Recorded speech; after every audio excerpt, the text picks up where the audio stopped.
Hello ভাই, আজকের topic হচ্ছে ইরান এবং ইসরায়েলের মধ্যে war. So what is the reason behind Iran and Israel conflict? So চলো শুরু করি। সো ইরান এবং ইসরায়েলের কনফ্লিক্ট, ইরান এবং ইসরায়েল কনফ্লিক্ট। সো প্রথমে তোমার লোকেশন জানতে হবে। সো লোকেশন, ওয়ার্ল্ড ম্যাপ, এটা ধরো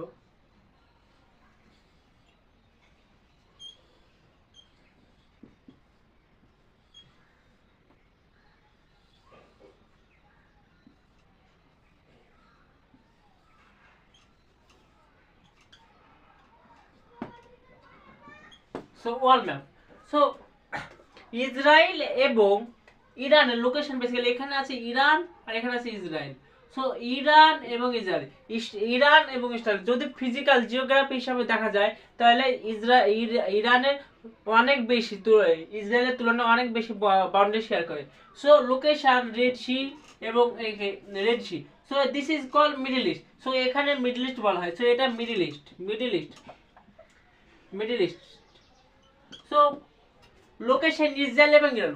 what is the reason behind Iran এবং ইসরায়েল কনফ্লিক্ট? চলো শুরু করি। So reason, reason reason so number one reason হচ্ছে religious factor, religious. So religious ideological difference. So number one cause religious ideologically difference. কারণ Iran follow করে জুডিজম আর Israel follow করে জুদাইজম এবং Iran follow করে শিয়া মুসলিম, তো ইসলাম ধর্ম। সো এখানে ইরানের প্রাধান্যতা বেশি মুসলমান। সো এখানে ইরানের শিয়া মুসলিমের বেশি প্রাধান্য বেশি। সো এদের difference ideology. So Israel Israel follow করে জুদাইজম আর ইরান ফলো করে ইসলাম। ইরান ইসলাম ফলো করে। ইরানে শিয়া মুসলিমের বেশি প্রাধান্যতা বেশি, শিয়া মুসলিম।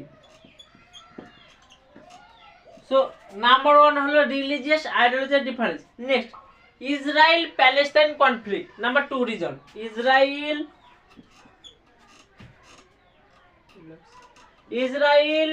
প্যালেস্টাইন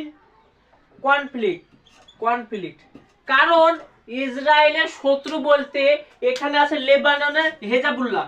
সো লেবাননের হেজাবুল্লাহ এবং এখানে আছে গাজার আছে হামাস আর এখানে আছে ওমানের আছে হাউদি রিবেলস। সো ইমেনা হাউদি রিবেলস।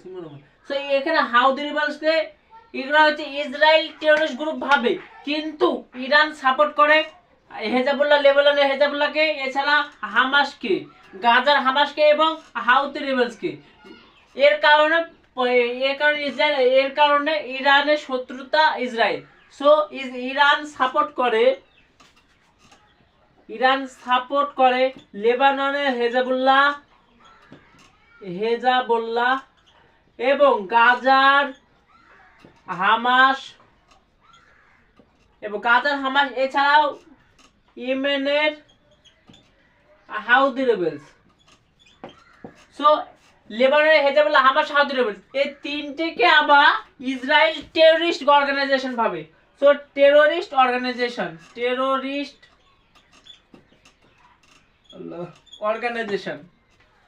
সো হেজাবুল্লাহ, হামাস এবং হাউদি তিনটে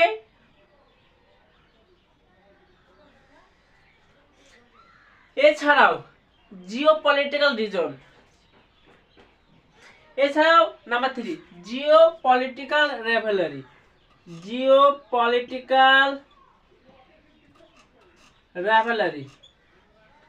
মিডল ইস্টে, মিডল ইস্টে তার পাওয়ারের প্রমাণ পাওয়ার জন্য, ইনফ্লুয়েন্স করার জন্য এদের বিটুইন টেনশন থাকে।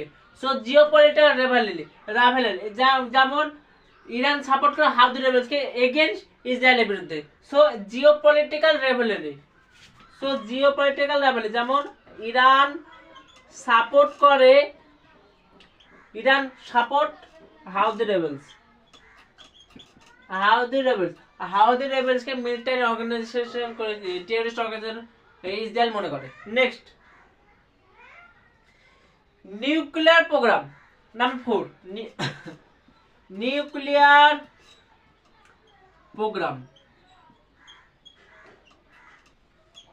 নিউক্লিয়ার প্রোগ্রাম মিডল ইস্টে শুধুমাত্র নিউক্লিয়ার বোম আছে একমাত্র ইরানের কাছে, তাছাড়া এই বাকি এখানে কারো কাছে নিউক্লিয়ার বোম নাই। এছাড়া ভারতে এখানে আছে, ভারতের কাছে Bharat, Pakistan, south Korea, north Korea, China, Russia, France, United kingdom, USA. So USA এদের কাছে নিউক্লিয়ার বোম আছে। সো ইরান জেসিপিওর আন্ডারে বোম বানানোর জন্য, নিউক্লিয়ার বোম বানানোর জন্য ইচ্ছা প্রকাশ করে, কিন্তু আমেরিকা তাদের স্যাংশন করে দেয়। আমেরিকা এবং UK also indirectly support Israel. So nuclear ফলে সোভারেনিটি এবং ইন্টিগ্রিটি, টেরিটরি ইন্টিগ্রিটি ইসরায়েলের ভয় থাকবে, কারণ যদি যুদ্ধ হয় তখন ইসরায়েল এখানে নিউক্লিয়ার বোম এখানে লাগিয়ে দেওয়ার ফলে। So nuclear program JCPOA under. So ইসরায়েলের ন্যাশনাল সিকিউরিটি এবং সোভারেনিটি। সো ন্যাশনাল সিকিউরিটি এবং সোভারেনিটি। নেক্সট, এছাড়া প্রক্সি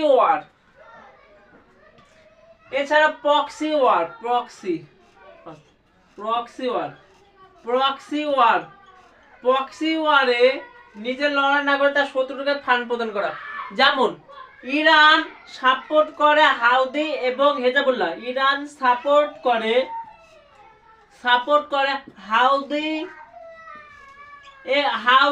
এবং এখানে হাউদি আছে হেজাবুল্লাহ, লেবাননের হেজাবুল্লাহ। সো লেবাননে এখানে হেজাবুল্লাহ। So proxy war. এছাড়া হিস্টোরিক্যাল কনফ্লিক্ট আছে, হিস্টোরিক্যাল ব্যাকগ্রাউন্ড, যেমন 1969 সালে ইরানের রেভলিউশন ফলে। সো এদের মধ্যে কনফ্লিক্ট লেগে থাকে। সো ইরানীয় revolution, historical background.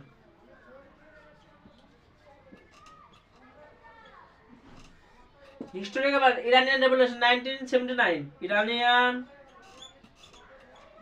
Revolution 1979. So history. So the reason behind Israel এবং ইরানের conflict: number 1, religious ideological difference; number 2, Israel Palestine conflict; number 3, geopolitical rivalry; the proxy war, nuclear program, and historical background. These are reason for Iran এবং Israel conflict. Next,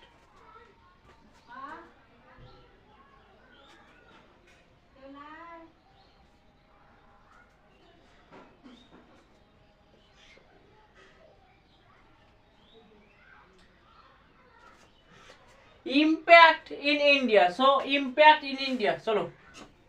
Impact in India. Impact in India. So number 1, economically দুর্বল. So economic implication. Economic দুর্বল কারণ মাজমা আমাদের চাল দিন দাম আছে তো বাইরে। Economical implication. So economic implication বলতে বেসিক্যালি এখানে মিডল ইস্ট থেকে ভারতে প্রচুর পরিমাণে তেল আসে। সো এখান থেকে যদি ইসরায়েল এবং ইরানে কনফ্লিক্ট বাঁধে, তাহলে ইরানে এখানে স্টেট অফ হরমুজ থেকে যে তেল আসে তা ইরান কেটে দেবে এবং আসতে দেবে না। So state of Hormuz. So middle east থেকে অয়েল পোর্ট আসবে, সেটা বন্ধ হয়ে যাবে। সো অয়েল বন্ধ হওয়ার ফলে ভারতের ইনফ্লেশন, ইকোনমিক ক্রাইসিস এবং মোটর বাহন যান ডিসরাপশন হবে। So impact economic implication. Number 2, এছাড়া ডায়াসপোরা। বিশ্বের মধ্যে ভারত থেকে প্রচুর পরিমাণে মানুষ বাইরে খাটতে যায়, যেমন ডায়াসপোরা, যেমন এখানে পাঞ্জাবের থেকে হয়ে কানাডা, তারপর মিডল ইস্টে যায় সব। সো এখান থেকে প্রচুর পরিমাণে টাকা পাঠায়, রেমিটেন্স, যাদের রেমিটেন্স বলে, তার ডায়াসপোরা, তার মধ্যে নিরাপত্তা, সেফটি ইস্যু দেখা যাবে। যেমন airlift, recently Akshay Kumar airlift গালপা ওয়ারের সময় যেভাবে নিয়ে এসেছিল তাদেরকে বর্ণনা করেছে। সো ডায়াসপোরা মধ্যে তার সেফটির মধ্যে সিকিউরিটি সেফটির মধ্যে ব্যাঘাত ঘটবে। So diaspora next. এছাড়াও red sea, sorry number 3 connectivity. Connectivity বলতে গেলে যত ইউরোপ থেকে ট্রেড হয় এই রাস্তাতে মেডিটেরিয়ান সি থেকে রেড সি হয়ে আসে। যদি ইরান এবং ইসরায়েল কনফ্লিক্ট বাঁধে তাহলে এখানে ইরান এবং ইসরায়েলের রেড সিতে আঘাত, রেড সিতে ডিস্ট্রাকশন করবে, এর ফলে কানেক্টিভিটি দুর্বল হয়ে যাবে, ভারতের ট্রেডে অচল হয়ে যাবে। So connectivity Red Sea, Red Sea. Next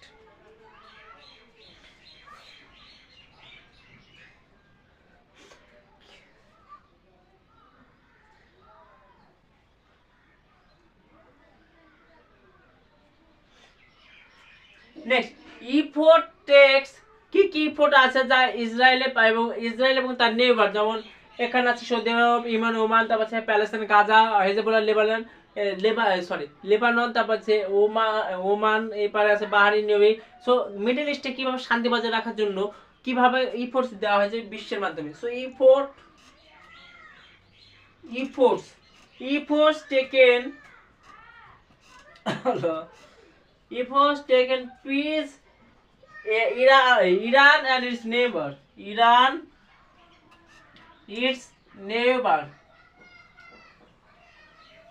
number 1 Abraham record, এছাড়া Oslo record.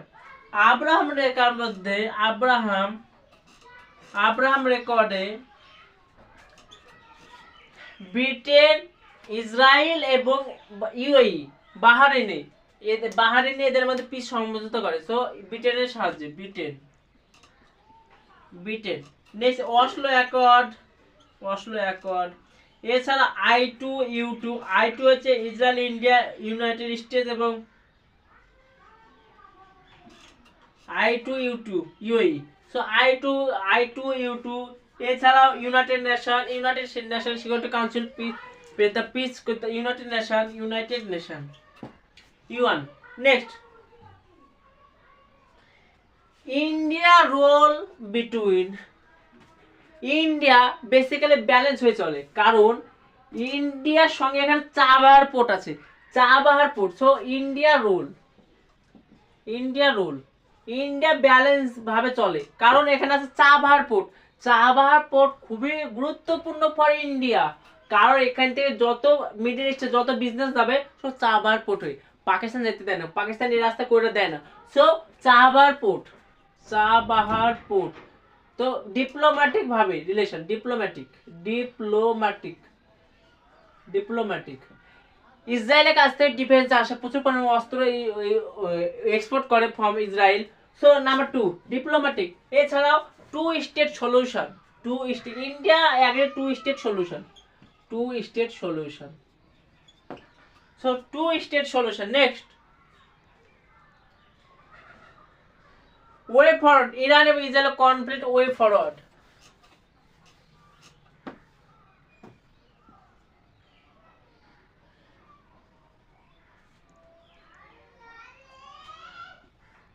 So way forward. Number 1, ceasefire এবং পিস নেগোশিয়েটেড, এবং টু স্টেট সলিউশন। ceasefire এবং two state solution. So ceasefire এবং টু স্টেট সলিউশন, এবং তাদের মধ্যে যে যাদের মধ্যে কনফ্লিক্ট তারা হচ্ছে ডিপ্লোম্যাটিক ভাবে, এছাড়াও ডায়ালগের মাধ্যমে সমাধান করা। সো ডিপ্লোম্যাটিক এবং ডায়ালগ।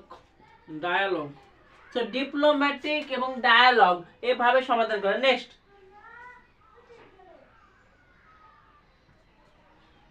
এই number 3 nuclear proliferation concern, JCPOA action. So nuclear proliferation concern, JCPO, তার সমাধান করে। নেক্সট,